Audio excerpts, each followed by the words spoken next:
వేల మంది పిట్టల్లా రాలిపోయారు. లక్షల మంది కాళ్ళు చేతులు తెగబడి జీవోత్సవాల్లా మిగిలారు. కోటి మంది నిర్వాసితులుగా మారారు. 60 లక్షల మంది ఇళ్లు వాకిళ్లను విడిచి పరాయి దేశానికి వలసపోయారు. శతాబ్దాల చరిత్ర ఉన్న భవనాలు పేక మేడల్లా కూలిపోయాయి. సింపుల్ గా చెప్పాలంటే ఒక దేశమే నామరూపాలు లేకుండా పోయింది. ఆ మారణ హోమం మొదలై 2 ఏళ్లు పూర్తయింది. దీనంతటికీ కారణం ఏంటో తెలుసా? ఇద్దరు లీడర్ల ఈగో. అవును, యుక్రెయిన్ నాటోలో చేరొద్దని పుతిన్, చేరి తీరుతాము అన్న జెలెన్స్కీల పంతాలే ఇంతటి విధ్వంసానికి కారణం. కానీ 2 ఏళ్ల ఈ భీకర యుద్ధంతో ఆ ఇద్దరు అసలేం సాధించారు? ఇంకా ఎన్ని ప్రాణాలు పోతే ఆ యుద్ధం ముగుస్తుంది? 2 ఏళ్ల భీకర యుద్ధం, గాల్లో కలిసిన వేల ప్రాణాలు, కళ్ల ముందే నిలువున కూలిపోయిన కోటి జీవితాలు. ఇద్దరు నేతల ఈగోకు బలవడానికి ఏం మిగిలుంది? The global order is based on the respect for the principle of the UN Charter, peaceful resolution of disputes, and respect for sovereignty and territorial integrity. As I have said directly and publicly, this is not an era of war. It is one of dialogue and diplomacy. And we all must do what we can to stop the bloodshed and human suffering. యుద్ధం అనేది రాతియుగం నాటి మాట. ఇది ప్రజాస్వామ్య కాలం. ప్రజల కోసం, ప్రజల చేత అనే ప్రజాస్వామ్య యుగంలో యుద్ధాలకు తావులేదు. అభివృద్ధి యుద్ధం చేసుకుందాం. సాంకేతికత మెరుగుదలలో పరస్పర సహకార యుద్ధం చేసుకుందాం. ఆరోగ్య రంగంలో మెరుగైన వసతులు, ఔషధ తయారీ రంగంలో ఆహ్వానించదగిన మార్పు కోసం యుద్ధం చేసుకుందాం. అంతేగాని భౌతిక యుద్ధాలు, ఆయుధ ప్రయోగాలతో ఒరిగేదేం లేదు. అమెరికా చట్టసభల్లో అయినా, సమర్ఖండ్ సమిట్ లో అయినా, మొన్నటి G20 శిఖరాగ్ర సదస్సులో అయినా ప్రధాని మోడీ మళ్లీ చెప్పింది ఇదే. అయితే ఈ మాట రష్యా చెవికి ఎక్కించుకోలేదు. నాటో కూటమిలో చేరేందుకు ప్రయత్నాలు ప్రారంభించిన ఉక్రెయిన్ పై కాలు దువ్వింది. అటు ఉక్రెయిన్ కూడా తక్కువేం కాదు. రక్షణ పరంగా శక్తివంతమైన దేశంతో ఢీ అంటే ఢీ అంది. ఫలితంగా ఈ మారణ హోమంలో సమిధలైంది అమాయకులు, నిర్భాగ్యులు కావడం ప్రపంచాన్ని నివ్వెరపోయేలా చేసింది.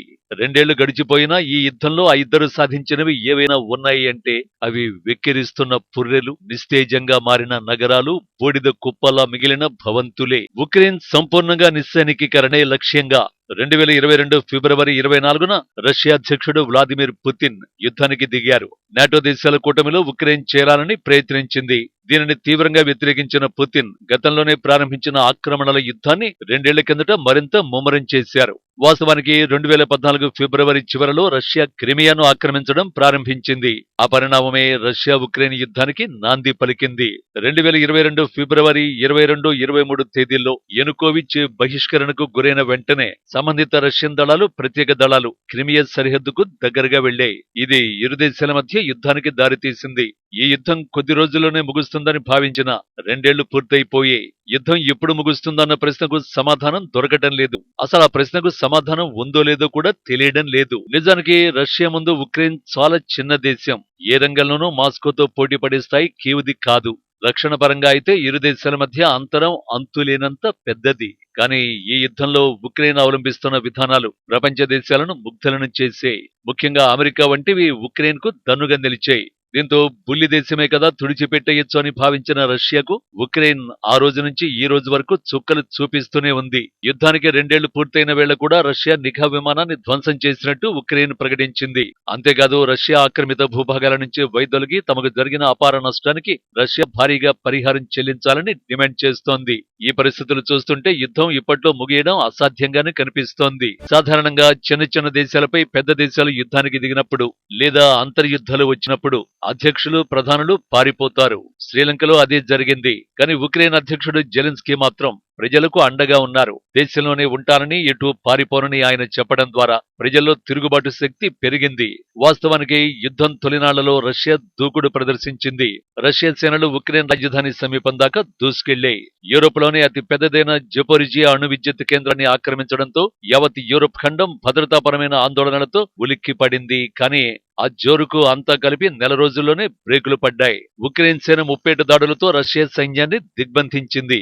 అమెరికాతో పాటు వెస్టర్న్ దేశాల దన్నుతో పైచేయి సాధిస్తూ వచ్చింది. మరోవైపు యుద్ధం కారణంగా రెండు దేశాలు తీవ్రంగా నష్టపోయాయి.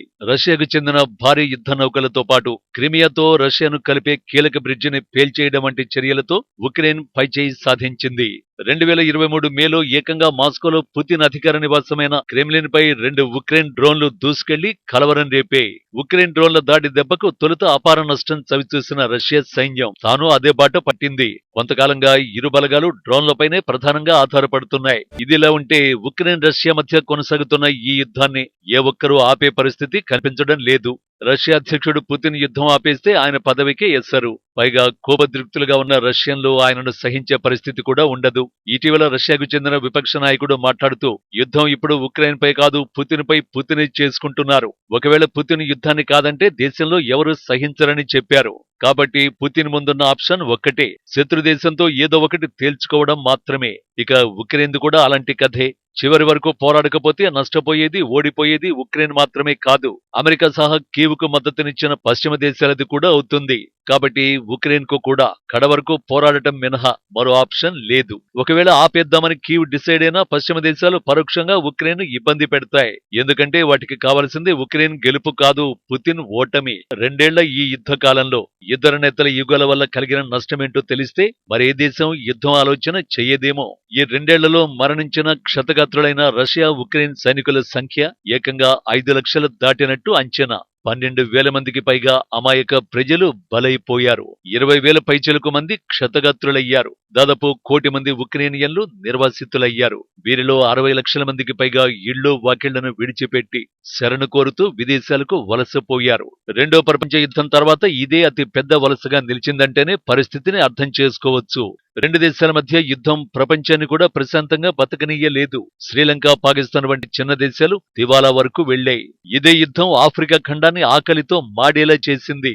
ఇలా చెప్పుకుంటూ పోతే అంతేలేని వ్యధ ఈ కథ. దీనికి ఎప్పుడు ముగింపు దొరుకుతుందో మరి.